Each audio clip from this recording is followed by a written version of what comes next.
Depuis quelques mois, les habitants de Bel-Air-Île, au premier arrondissement de Libreville, ont perdu le sommeil suite à une sommation de libérer les lieux par voie d'huissier après viabilisation du site perdu, n'ayant aucune voie d'accès à ce bras de mer. Selon les avis du collectif, lors d'une réunion face à la presse nationale et internationale le samedi 22 juin 2023.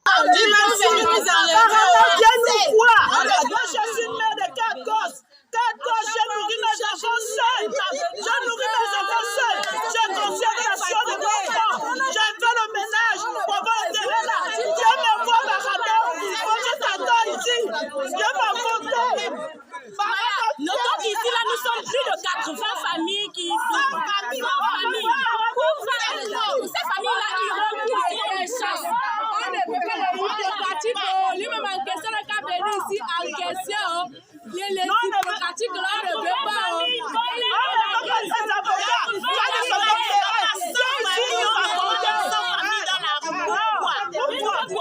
Plus de 600 personnes. On n'a pas payé le terrain avec M. Baranov. Baranov, il a affaire avec Mme Kassa. Donc, il faut qu'il vienne lui-même venir nous affronter au lieu de passer par Madame, de passer par machin là. Les avocats, on n'a pas besoin des avocats là, ici là. On veut seulement la présence de M. Baranov ici là. Si c'est quelqu'un qui est garçon là, il veut déjà on est fatigué.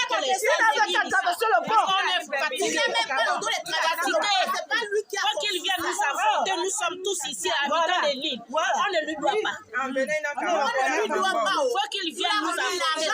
On ne le connaît pas, on l'a jamais vu. Qu'il vienne régler ses dettes avec Madame Kassi. Il n'a qu'à venir se aider ses ancêtres. On n'a rien à foutre avec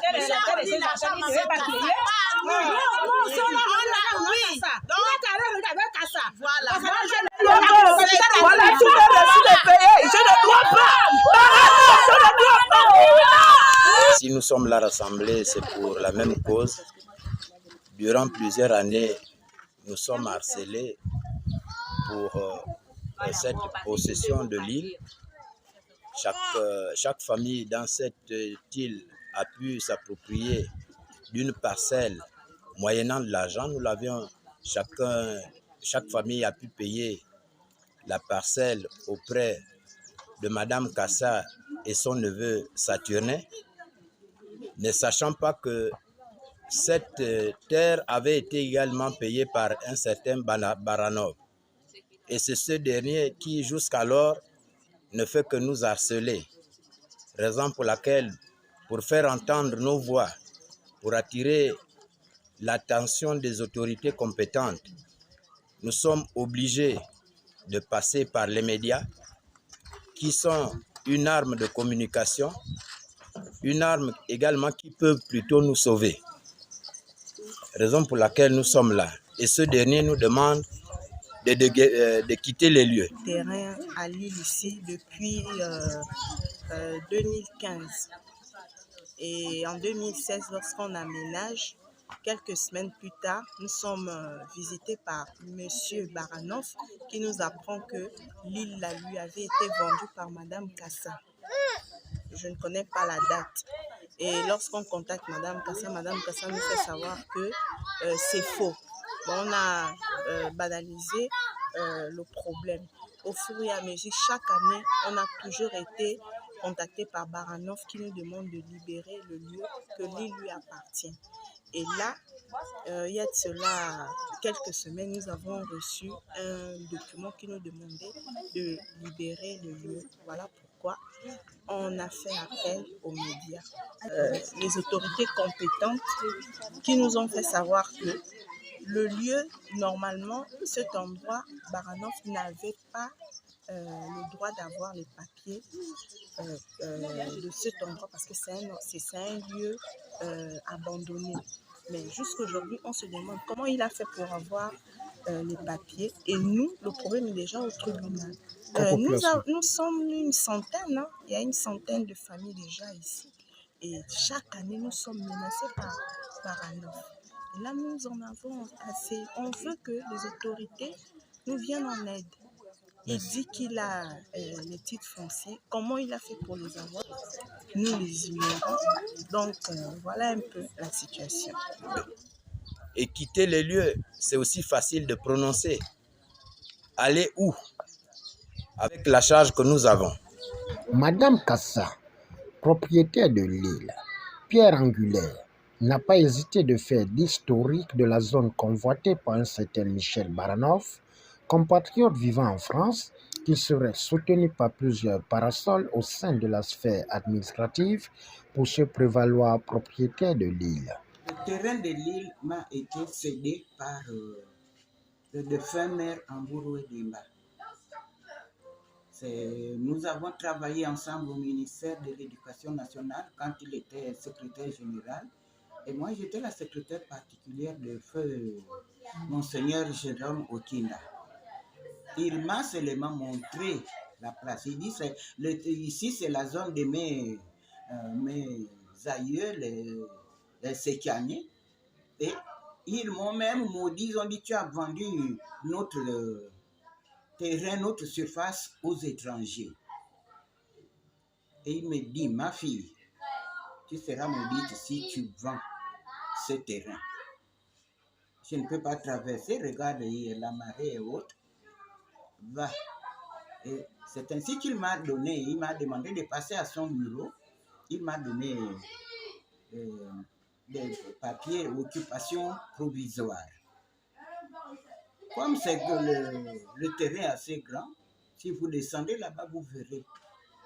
C'est un domaine de 32 153 mètres carrés. Je vais à la COFET. Feu Bonavo me dit, madame, pas d'accès, pas de bornage. J'ai dit d'accord. Je suis resté un moment. J'ai dit, bon, je vais au cadastre. Je vais au cadastre. J'ai un neveu, je tais son nom par discrétion. Il me dit, maman, va, mets-nous devant un fait accompli. Montre quelque chose. Et si tu as déjà investi, alors nous serons obligés de borner. Parce que normalement, l'île, ce sont des îles protégées, ce sont des coins protégés, touristiques. C'est difficile dans d'autres pays, tu ne verras pas un citoyen construire sur une île. Donc, j'ai fait appel à un des leurs qui a fait tout le tracé, tout, plan de situation, plan de délimitation. Après, il a dit, non maman, le terrain est grand, il faut le morceler parce qu'on ne peut pas vraiment offrir tout ça à une seule personne. On a procédé au morcellement, j'ai mis les noms de mes enfants, mes petits-fils, tout le monde. Et un jour, j'apprends parce que Monsieur Baranov avait son terrain par ici, avant la traversée. Ce terrain, il l'a arraché à monsieur. Il y a un bras de mer de 101 mètres de largeur qui nous sépare. Dans l'ignorance, je ne savais pas que le droit de servitude était obligatoire. J'apprends que M. Baranov est en train de vendre son terrain. J'ai dit, puisque je passais par là à cause de lui. Parce qu'il peut faire, il peut tout dire. Mes enfants, un enfant reste un enfant. Je ne peux pas oublier les liens qui m'unissent à M. Baranov. C'est une honte pour lui qu'il me fasse ça. J'ai dit, puisque tu vends ton terrain, est-ce que tu peux me trouver aussi un preneur? Je lui ai donné une partie de l'occupation provisoire pour me trouver, qui justifie que mon terrain m'a été régulièrement et légalement cédé par le maire. Il a dû profiter de mon ignorance pour aller travailler avec mes documents, les mettre en son nom. Vous partez à l'ANUTTC, vous trouverez le nom de Kassa. Mais après, curieusement, on voit que c'est maintenant le nom de M. Baranov qui figure. Je n'ai pas compris quand il a commencé à menacer les enfants à Lille là-bas. Je suis allé à l'ANUTTC. j'ai dit à ce monsieur, comment pouvez-vous attribuer un seul terrain à 2 personnes? Monsieur, moi aussi j'ai quand même des techniciens de surface qui sont quelque part. Si vous continuez, je vais porter plainte. Ça s'est arrêté un moment, il a cru que mon feu s'était éteint. Mais le Dieu que je prie ne dort pas. C'est ainsi que nous sommes allés, M. Inenge, et son oncle qui travaille à l'ANUTTC, sont allés au fond, puisqu'ils présentent des titres fonciers.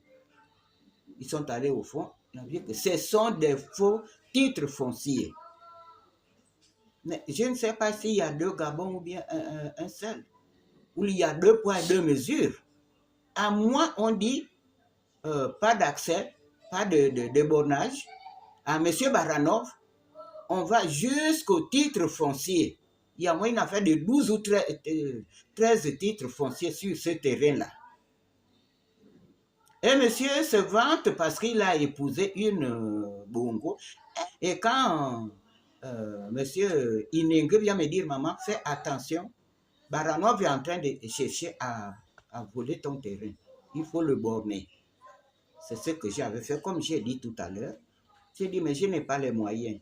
Et mon fils dit, maman, puisque c'est comme ça, commence déjà à prendre un avocat. Je vais prendre attache chez le maître Nzassi. Le maître Nzassi me dit, maman, tu es déjà veuve, retraitée. Tu n'as pas de moyens. Ce que tu peux faire, c'est de céder. Ne dis pas vendre, parce que tant que tu n'as pas de titre foncier, le terrain n'est pas encore à toi. Il faut dire céder. Tu vas céder quelques petits lopins et avec cet argent, tu vas ouvrir l'accès. Je suis venu, c'est ce que j'ai fait. Nous avons commencé, vous allez descendre là-bas, vous verrez le travail que les enfants ont fait. Il faut vraiment être sorcier pour agir ainsi. C'est même ce qui décourage les habitants là-bas pour terminer maintenant le pont pour voitures. Mais c'est curieux. Comment Baranov peut dire que c'est d'abord terrain ancestral, après il achète encore son terrain, je lui vends encore son terrain ancestral. Le terrain, je l'ai eu en 1998. C'est cette année-là que le maire Ambourou Denga m'avait attribué ce terrain. Et vers 2006, Baranov arrive sur les lieux. Et en 2007, comme il m'a dit que mon terrain intéressait, nous avons bavardé parce que j'ai eu confiance. La naïveté m'a plus ou moins. Mais mieux vaut tard que jamais. Ce problème, comme on dit chez nous, ça c'est le problème là, c'est mouillé. Il n'a pas pris feu. La vérité n'a pas de tombe. La vérité n'a pas de tombe. Monsieur Baranov a cru s'amuser avec moi parce qu'il n'est pas à son coup d'essai, mais à son coup de maître. Mais là, je crois que, en ce qui me concerne, il est à son coup d'essai. Pourquoi a-t-il payé, puisque c'est son terrain, mais pourquoi je le lui ai encore vendu? Le message que je passe aux autorités, je demande que la justice, je fais confiance, j'ai foi en la justice de mon pays. Est-ce que c'est parce que je suis veuve? Est-ce que c'est parce que j'ai vieilli? Est-ce que c'est parce que je suis pauvre que M. Baranov va me piétiner? Je veux voir la vérité, je veux voir la justice de mon pays. Que justice soit faite. Baranov a été chassé de Port-Gentil à cause de cette histoire de terrain. Et même parmi les titres fonciers qui présentent là, il y a un titre qui appartient à une société installée à Port-Gentil. Baranov a joué ce même coup à Ali Bandel. Et il vient maintenant chez moi. Je n'accepte pas. je n'accepte pas. Je demande aux autorités de ce pays, s'il y en a qui ont pitié, s'il y en a qui pensent qu'une veuve, si je suis veuve, je n'ai pas tué mon mari, c'est Dieu qui l'a appelé. Je serai demain ce que mon mari est aujourd'hui. Je suis pauvre, d'accord, mes parents étaient pauvres, ils ne m'ont pas laissé un héritage que j'ai mal géré. Je veux voir vraiment. On parle sur du ministère, de la société, même madame la première dame, elle s'occupe des veuves. Je veux voir comment on s'occupe, comment on protège les veuves. Parce que le Dieu que j'ai pris a dit, n'essayez pas de toucher les veuves, ne touchez pas les orphelins. Je demande aux autorités comment ils protègent les veuves et les orphelins. Je demande justice, que Baranov nous laisse tranquilles. La porte-parole de l'île, Emmanuel Yuga, est surprise de savoir qu'après plusieurs années dont les habitations ont vu les jours, grâce aux efforts et détermination face aux obstacles naturels du bras de mer, que plus de 80 familles vivent le kit « Je me place » après acquisition d'une petite portion de terre dans les normes auprès de Madame Kassa. Ici, nous sommes confrontés à une situation de litige foncier avec un monsieur nommé Michel Baranov, qui nous somme de déguerpir les lieux dans les jours qui suivent. Notons que nous avons acheté ces parcelles avec le chef du quartier, qui auparavant, je crois aux années 2007, avait fait un contrat de vente avec ce monsieur Baranov. Ils étaient partis sur la base de 40 millions. Mais le monsieur a fait une avance de 6 millions en espèces et donné au chef du quartier un véhicule d'une valeur de 3 millions, ce qui totalise 9 millions sur les 40 millions. Après, le monsieur est allé à l'étranger, le chef du quartier n'a plus eu de ses nouvelles. Et elle a adressé des courriers des années après pour dire non, bon, apparemment notre arrangement n'est pas respecté, donc moi je vais vendre certaines parcelles et te rembourser ton argent. Le monsieur n'a pas réagi. Je crois aux années 2015, par là, elle a commencé à revendre les parcelles. Et aujourd'hui, cette affaire surgit d'abord en 2019. Nous étions allés jusqu'au tribunal, mais le tribunal n'a pas pu, nous n'étions pas allés au terme du procès parce que, étant en période de Covid, on avait fait surseoir le procès. Et le mois dernier, nous sommes surpris de recevoir des huissiers avec des documents du tribunal disant que le procès a bel et bien eu lieu en 2021 et que nous, parties adverses, nous n'étions pas présentes. Donc, il n'y a que la partie de M. Baranov qui était présente. Donc, le tribunal a rendu verdict en donnant raison au M. Baranov. Comment cela se fait-il, vu que le tribunal, nous avons des coordonnées là-bas. Nous n'avons pas reçu de convocation, nous n'avons eu aucune nouvelle sur le dit procès. On se demande comment le procès a pu se tenir sans que nous ne soyons informés. Et par la suite, avec la décision du tribunal, il y a aussi l'autorisation de déguerpir les lieux. Si nous, dans les délais qu'il a donnés, si nous ne respectons pas, ils viendront nous casser, nous déguerpir et casser nos biens. Nous, ce qu'on aimerait dire, nous attirons vraiment l'attention de nos politiques. Nous sommes des Gabonais.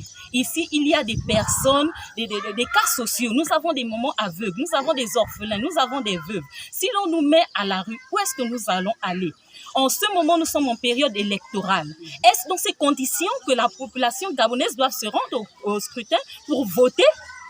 Je voudrais dire à nos politiques, les campagnes ne se font pas au rond-point de la démocratie. Les campagnes ne se font pas au jardin botanique. Il faut être auprès de la population pour connaître quelles sont les souffrances qu'endure, les réalités qu'endure la population gabonaise. Quand franchement, nous sommes fatigués. Cette affaire, c'est pas d'aujourd'hui, ça date de plusieurs années. Un temps, on vient, l'affaire surgit, après on stoppe.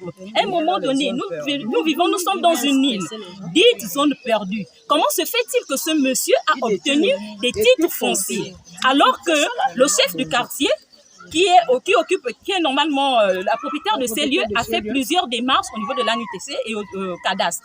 Là-bas, on a fait comprendre que pas de voie d'accès, pas de bornage. Je vous assure que vous pouvez faire le tour de l'île. Vous ne trouverez pas une seule borne. Mais comment se fait-il qu'un monsieur peut avoir de titres fonciers sans pourtant au préalable qu'il y ait de bornes? Et sans voie d'accès, il n'y a pas de pont. Parce que le pont a été fait par le premier habitant de cette île, je crois, en 2016. Avant 2016, il n'y avait pas de pont. Et les titres fonciers datent de 2013. Les titres fonciers datent de 2013, alors que le premier pont a été fait en 2016. Comment ce monsieur Baranov a-t-il fait pour avoir ces titres fonciers? Nous retrouvons dans les titres fonciers les noms des sociétés. Il y a aussi les noms des bongos dans les titres fonciers. Mais comment cela peut se faire? Madame le chef de quartier est allée auprès du cadastre, je crois, aux années 2009-2010. On lui a dit non, c'était pas possible de borner. Et en 2013, en 2023, on nous sort des titres fonciers datant de 2013. Alors qu'en ce moment, il n'y avait pas de pont. Cette île n'était pas habitée. Comment cela se fait-il? Monsieur le Président, voici la situation des Gabonais. Vous faites la campagne, vous avez besoin que l'on vienne vous voter. Mais est-ce que c'est dans ces conditions-là? Après le vote, on nous met dehors. Où est-ce que nous allons aller? Ici, au Gabon, nous ne pouvons pas faire de marche pacifique, on va envoyer la police. Nous sommes obligés de passer par des médias pour lancer un cri d'alerte, un cri d'alarme. C'est la population gabonaise qui souffre. Venez-nous en aide. Merci. Face à la situation, les habitants de Bel-Île disent s'en remettre au président de la République, Ali Bongo Ondimba, et son gouvernement pour mettre en exergue la notion d'égalité des chances, en invitant le droit à faire la lumière.